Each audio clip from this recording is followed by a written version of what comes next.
Hello guys, welcome back to foodie friends. ಇವತ್ತು ನಾನು Shivaratri special ಒಂದು ಪಾಯಸ ಮಾಡಿದ್ದೆ, ಅದನ್ನು ಪೋಸ್ಟ್ ಮಾಡ್ತಿದ್ದೇನೆ. ಆಕ್ಚುಲಿ ಇದು ನಾನು ಶಿವರಾತ್ರಿ ದಿವಸವೇ ಮಾಡಿದ್ದೆ, ನಾನೆಲ್ಲ ಮಾಡಿದ್ದು, ಅಮ್ಮನಿಗೆ ಗೊತ್ತಿತ್ತು. ಸೊ ಅಮ್ಮ ಮಾಡ್ತಾ ಇದ್ರು, ನಾನು ರೆಕಾರ್ಡ್ ಮಾಡಿದೆ. ನಡಿ ನಡಿ ನಾನು ಸಹ ಸ್ವಲ್ಪ ಹೆಲ್ಪ್ ಮಾಡಿದೆ ಅಮ್ಮನಿಗೆ. ನಾನು ಮಾಡೋದು ಫಸ್ಟ್ ಟೈಮ್. ಆದ್ರೆ ನಾವಿಲ್ಲಿ ಸಾರ್ನೆ ಅಡ್ಯದ ಪಾಯಸ ಅಂತ ಹೇಳ್ತೀವಿ. ಅಂದ್ರೆ ಇದರಲ್ಲಿ ಚನಾ ದಾಲನ್ನು ಯೂಸ್ ಮಾಡಿ ನಾವು ಪಾಯಸ ಮಾಡ್ತೀವಿ. ಅದಕ್ಕೆ ನಾವು ರೈಸ್ ಫ್ಲವರ್ ಅನ್ನು ಗ್ರೈಂಡ್ ಮಾಡಿ ಅದಕ್ಕೆ ಅದು ಹೇಗೆ ಮಾಡೋದು ಅಂತ ತೋರಿಸ್ತೇನೆ ನಾನು. ಹಾಗೆ ಮಾಡಿ ಹಾಕ್ತೇವೆ ನಾವು ಅದಕ್ಕೆ. ತುಂಬಾ ಟೇಸ್ಟಿ ಆಗಿ ಬರ್ತದೆ ಇದು ಪಾಯಸ. ಇದನ್ನೊಮ್ಮೆ ಟ್ರೈ ಮಾಡಿ ನೋಡಿ, ತುಂಬಾ ಒಳ್ಳೇದು ಬರ್ತದೆ. ತುಂಬಾ ತುಂಬಾ ಟೇಸ್ಟಿ ಆಗಿ ಬರ್ತದೆ ಇದು. ಆ, ಈ ಸೈಡ್ ನಮ್ಮ ಮ್ಯಾಂಗ್ಳೂರ್ ಸೈಡ್ ಎಲ್ಲ ಮಾಡ್ತಾರೆ, ಕರ್ನಾಟಕ ಸೈಡ್ ನಾರ್ತ್ ಸೈಡ್ ಯಾರು ಮಾಡ್ಲಿಕ್ಕಿಲ್ಲ ಹೀಗೆ.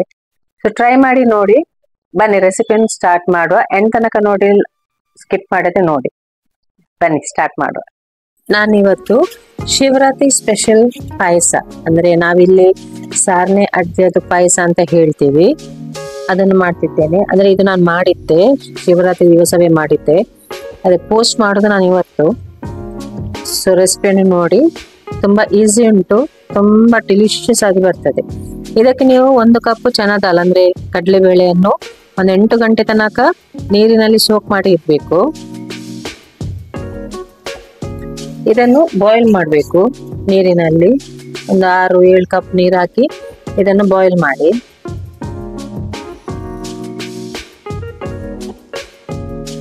ಇವನ್ ದೋಸಾ ರೈಸ್ ಅನ್ನು ಕೂಡ ನೀವು ಒಂದು 7ರಿಂದ 8 ಗಂಟೆ ತನಕ ಸೋಕ್ ಮಾಡಿ ಇಡ್ಬೇಕು.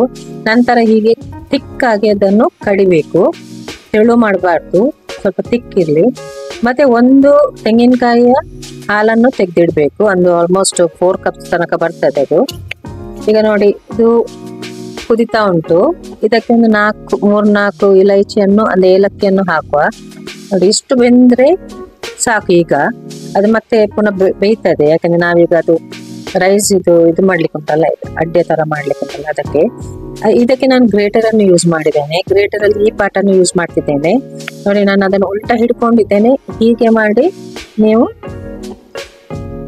ಮಾಡ್ಬೇಕು, ಆಗ ಕೆಳಗೆ ಅದು ಸ್ಟ್ರಿಪ್ಸ್ ತರ ಬೀಳ್ತದೆ. ನೋಡಿ, ಕಾಣ್ತದಲ್ಲ, ಅದು ಸ್ಟ್ರಿಪ್ಸ್ ತರ ಬೀಳ್ತದೆ.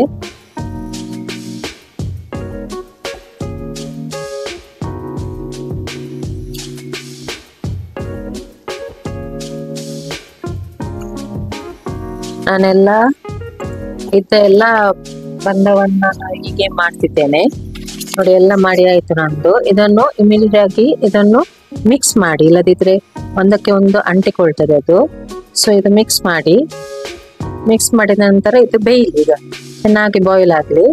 ಬಾಯ್ಲ್ ಆದ ನಂತರ ಇದಕ್ಕೆ 1.5 ಕಪ್ ಅಷ್ಟು ಬೆಲ್ಲವನ್ನು ಹಾಕಬೇಕು. ಬೆಲ್ಲ ಗ್ರೇಟ್ ಮಾಡಿ ಅಥವಾ ಕಟ್ ಮಾಡಿ ಹಾಕಬಹುದು.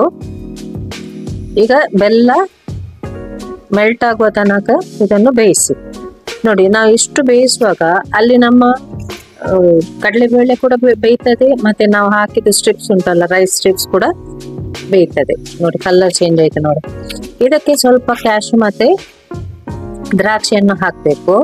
ಇದನ್ನು ಫ್ರೈ ಮಾಡಬೇಕು ಅಂತ ಏನಿಲ್ಲ, ಡೈರೆಕ್ಟ್ ಆಗಿ ಹಾಕಬಹುದು. ಇದನ್ನು ಕೂಡ ಸ್ವಲ್ಪ ಮಿಕ್ಸ್ ಮಾಡಿ ಇದು ಸ್ವಲ್ಪ ಬಾಯ್ಲ್ ಆಗಲಿ. ಎಲ್ಲಾ ಬಾಯ್ಲ್ ಆದ ನಂತರ ಲಾಸ್ಟಿಗೆ ನಾವು ಕೋಕೋನಟ್ ಮಿಲ್ಕ್ ಅನ್ನು ಹಾಕಬೇಕು. ಅದೊಂದು 4 ಕಪ್ಸ್ ಅಷ್ಟು, 4 to 5 ಕಪ್ಸ್ ತನಕ ಸಿಗ್ತದೆ.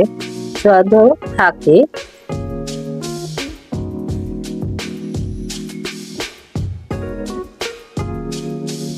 ಇದಕ್ಕೆ ಗಟ್ಟಿ ಹಾಲು ಬೇರೆ ಮತ್ತೆ ತಿನ್ ಹಾಲು ಬೇರೆ ಅಂತ ಏನಿಲ್ಲ, ಎಲ್ಲ ಒಟ್ಟಿಗೆ ಹಾಕಿ ನಾವು ಇದಕ್ಕೆ ಹಾಕುವುದು.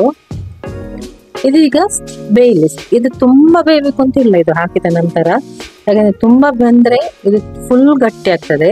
ಅದಕ್ಕೆ ನಾವು ಸ್ವಲ್ಪ ಜಸ್ಟ್ ಬಾಯ್ಲ್, ಒಂದು 2-3 ಮಿನಿಟ್ಸ್ ಬಾಯ್ಲ್ ಆಗೋ ತನಕ ಮಾತ್ರ ನಾವು ಇದನ್ನು ಗ್ಯಾಸ್ನ ಮೇಲೆ ಇಡಬೇಕು. ನಂತರ ಆಫ್ ಮಾಡಿ ಕವರ್ ಮಾಡಿ ಇಡೀರಿ. ಆಗ ಅದು ತನ್ನಷ್ಟಕ್ಕೆ ಸ್ವಲ್ಪ ಗಟ್ಟಿ ಆಗ್ತದೆ. ನೀವು ತುಂಬಾ ಬಾಯ್ಲ್ ಮಾಡಿದ್ರೆ ಏನಾಗ್ತದೆ, ಅದು ಫುಲ್ ಗಟ್ಟಿ ಆಗ್ತದೆ ಮತ್ತೆ.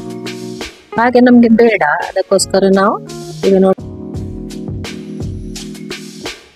ಬಾಯ್ಲ್ ಆಯ್ತಲ್ಲ, ಇನ್ನು ನಾನು ಕ್ಲೋಸ್ ಮಾಡಿ ಕವರ್ ಮಾಡಿ ಇಡ್ತೇನೆ.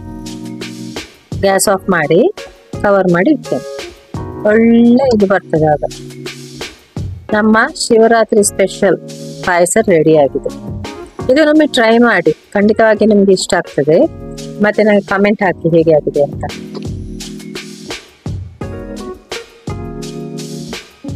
ಈ ವಿಡಿಯೋ ಇಷ್ಟ ಆಯ್ತು ಅಂತ ನಾನು ಎಣಿಸ್ತೇನೆ. ಇಷ್ಟ ಆದ್ರೆ ಲೈಕ್ ಮಾಡಿ, ಶೇರ್ ಮಾಡಿ, ಸಬ್ಸ್ಕ್ರೈಬ್ ಮಾಡಿ. ಎಲ್ಲರಿಗೂ ಶೇರ್ ಮಾಡಿ ಪ್ಲೀಸ್. Thank you.